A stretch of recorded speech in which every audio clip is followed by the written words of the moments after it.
Hello once again, my lovely viewers. It's been a fairly long time. Apologise for my absence, but stuff and life and things have gotten in the way.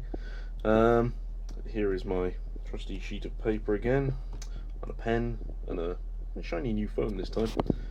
I've since upgraded to a 20 megapixel camera. This isn't being recorded in 4K, because video sizes of that kind of resolution are ridiculous, but if it's requested I can certainly do it, but don't expect me to upload them very often because they're massively huge video files.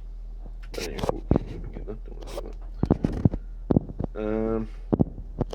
so anyway, I'm going to do a quick, hopefully very quick lecture today on spectroscopy using the electromagnetic spectrum, which is a fairly simple topic really, but what I'm going to do is start by drawing a line like so.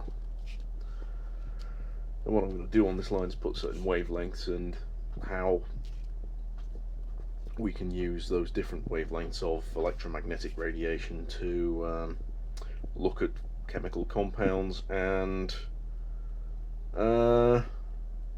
see what they're made of. So basically, we start, the electromagnetic spectrum can range, in terms of wavelength, this is how big the wavelengths are, from 100 megameters, which is pretty big, that's like the distance from here to the sun, all the way down to 1 picometer, and a picometer is 10 to the minus 12, so that's 10 to the minus 12 meters. These are really, really tiny waves of light. So I think like waves in the ocean, you sometimes get little waves, you sometimes get really big waves. This I can probably cover in another thing later on in far greater detail, but for now we'll just stick with that's how big the waves are. Down this end, fairly very low energy waves, so if you get hit by one it's not going to do much. Down this end you're looking at very nasty gamma rays, which will do a lot of damage to you if you go anywhere near them, so we'll try and bridge the gap. Now we start getting interested around about the 100 megahertz to 100 gigahertz. That's in terms of frequency. Now that means we're looking at a wavelength of around about a meter. So if we start that here, 1 meter. At this point we're still in the radio waves. This is the kind of thing that you'd hear if you broadcast, well not broadcast, but if you do ham radio or listen to the radio in your car. This is the kind of frequency you look at. And what we're looking at here is that's the basis of NMR, nuclear magnetic resonance. So basically what happens is we discovered back in the 1940s that if you subject certain nuclei, for instance 31 phosphorus and hydrogen, this simple proton, to a magnetic field and then bounce radio waves at it, you get an interesting effect happening where there's two energies of radiation that come back. And that's because when you put these nuclei in a magnetic field, hence the NM, you get this weird resonance effect, which is the R, nuclear magnetic resonance. And if you're ever in hospital having an MRI scan, that is a magnetic resonance imaging.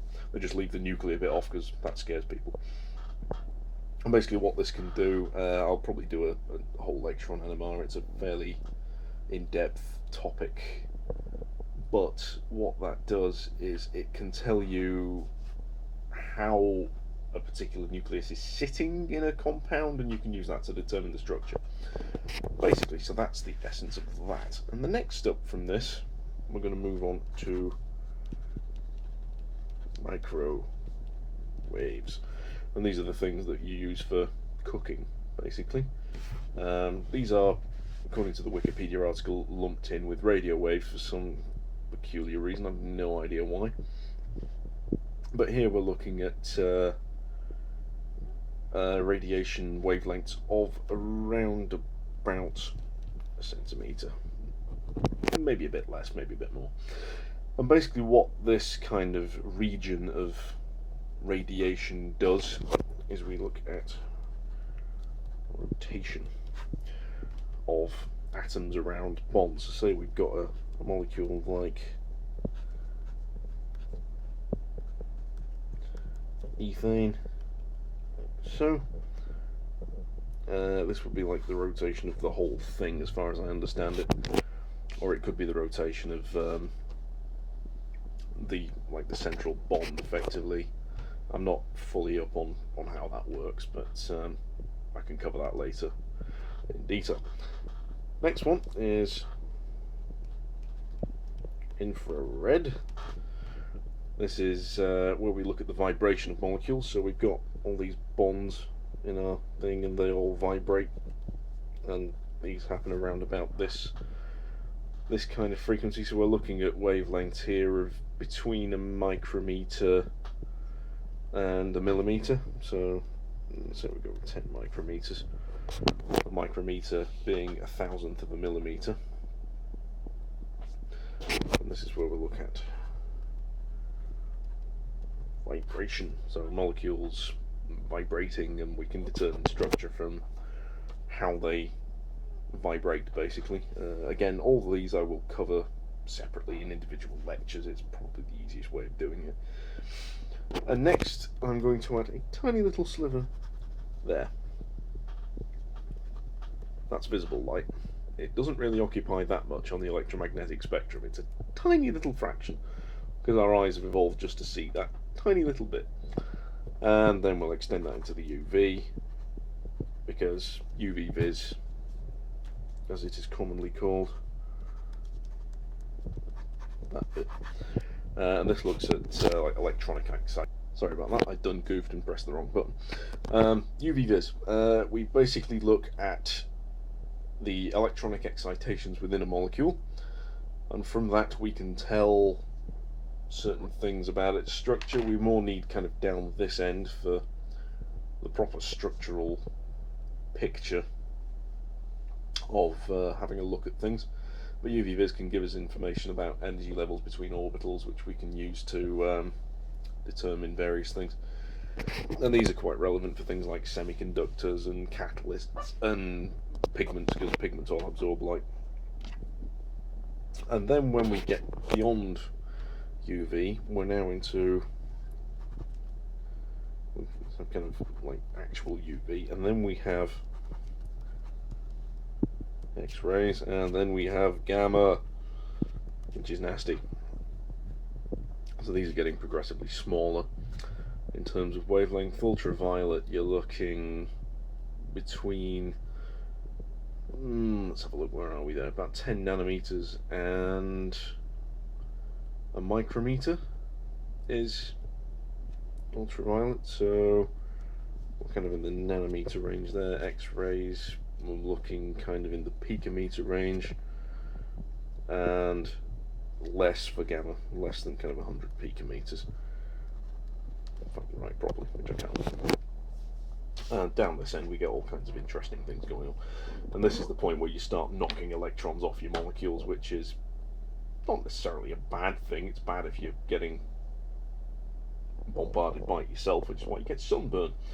Well, if you're like me and you're very, very pale, stick some sun cream on, because otherwise you're going to start losing electrons and bad things from your skin, and that's why you get sunburn, which is not pleasant when you're very, very ginger, like I am.